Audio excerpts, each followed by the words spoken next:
Empowered Youth Finance is brought to you by Youth Empowered Botswana. We're looking at the philosophy of land with Re Gilbert Sesinyi, professional land surveyor. We're looking at all things professionalism and professionalization of land management, and actually by extension of the public service, because how professional the public service is determines the lives, the quality of service delivery that people get in the country. So wherever you are, when you hear us speaking with passion and sometimes with some rage, it's because we want the population of this country, the people of this country, the citizens of this country to actually benefit from the beautiful public goods and service that we have.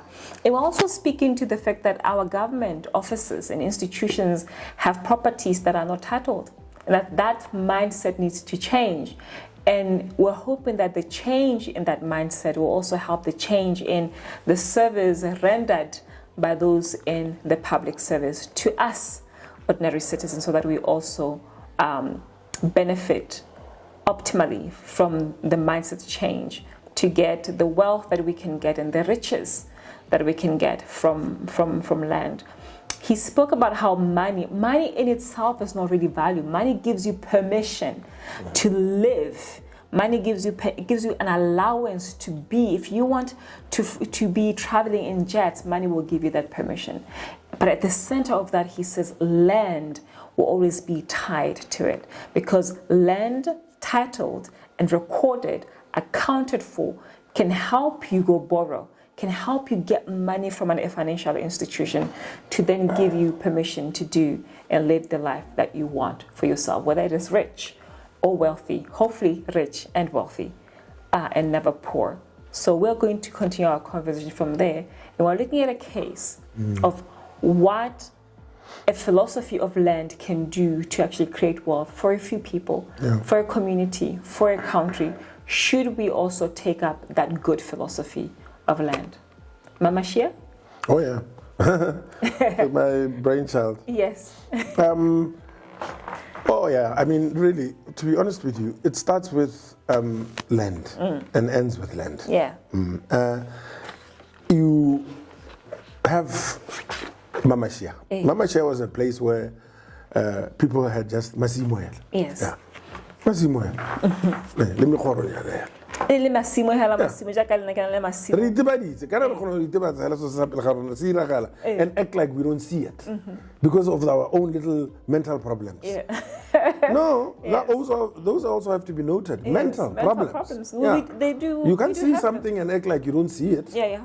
And act like other people can accrue the same value. The example of Mama Shia, in fact, it casts shame on the mentality that using Massimo has to be guarded and has to be curtailed, because Mama Shia has got like 100% change of, we changed that piece of land, those pieces of land into 100% commercial and industrial, and I made a case across 3 ministers. It was not easy, but it was not easy because I was not. How long did it take you? How many years? It took me about 13 years. 13. Yeah. What was the contention? No, just Massimo. But they're still there today. They develop hives. The authorities. Because basically the secret of wealth for Botswana lies in Massimo. Massimo is bulk land. So if I come with like 10 hectares sitting in the right place, and then I ask for it to be made commercial, because I would bring like 10 hectares sitting right on the side of the road, and then ask, I want to change this to industrial, and then I put up a good case. Now, one thing, the Town and Country Planning Act, appeals were done through the minister. So I'd go and have to sit with the minister, and I thank those ministers, Manasha, Mokalake, and Minister Amadeluka Serrats. I thank them for it was rejected. These applications were rejected at the council level, and I had to put cases, and I had to go and sit and show them the vision, my vision as a land professional, an enthusiast. What will happen tomorrow here? Yeah. I wonder what they feel when they pass today and see Baraba Hirilwe, who commercialize you. But the immediate instinct in the minds of the authorities who like to suppress these things, for God knows what reason, I don't know, they've put it on suspension. Others who are coming, can we, and do what Sesinyi did for others, but no, wait a minute. We're still, audit. The audit is and even up to the point where they illegally have a moratorium where they're not servicing people and we don't know what is going on. Wow. We don't know and we're supposed to just understand apparently. But if you look at what is going on now that we achieved through just converting Masimo and giving Masimo real value, because don't go around forcing land to be agricultural that it is not, which is what they're doing. Not, right? And about food security, it's actually rezoned. It's a lot of mind games being played. Yeah. And all these things boil down to even Cecil John Rhodes, how he built the railway line. Same principle that Mama Shea was based on. You take the land. After you've taken the land, you convert it, then you cut it up, and then you package it, and you make it synergistic, and you make a business case. Because you see, even the development model in Africa, we develop and wait. No, you don't build and home. Yes.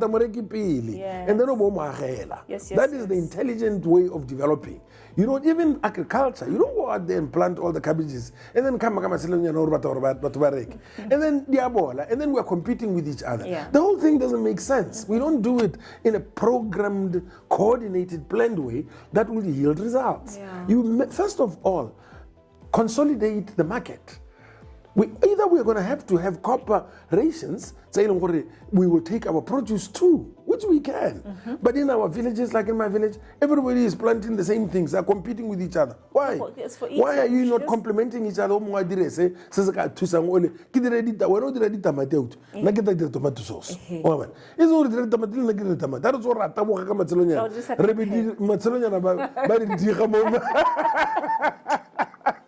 We must be told.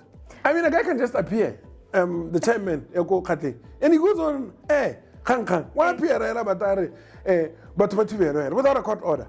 And people don't even know, or this guy doesn't have a court order. How to be able to a court order? And I'm police about and JCB, how did he mobilize JCB as a court order?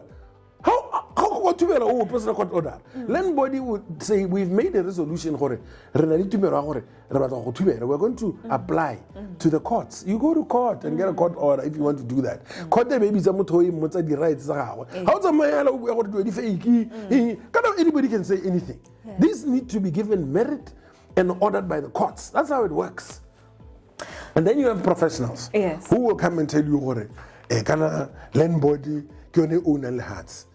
I heard a professional on this very show say that we only have user rights. I wish to say, yes, those rights are enshrined in the Constitution and are protected. What we debate, though I'm not going to get into who owns the land, but if people have rights, those rights must be recognized, respected, and not violated. They are, in fact, sacrosanct, just as the right to life itself. So they must not try and demean our right to land by making a claim, some bogus claim, we don't own the land. Let us assume that we didn't own the land. But if we have the rights, that is the right that we believe is divine, and because it is the right that keeps us here on earth. You say I don't own it, fine, but I have rights. Let's go to the Constitution and observe how those rights are to be treated. I just want to say that. And that falls into the category of professional ignorance, because it is these very type of professionals that go to land board and tell them what the people don't own the land, you own it. You do as you please. No, you don't do as you please just because you think you own it. You observe my rights that the Constitution confers on me. And I think there's a philosophy there, actually.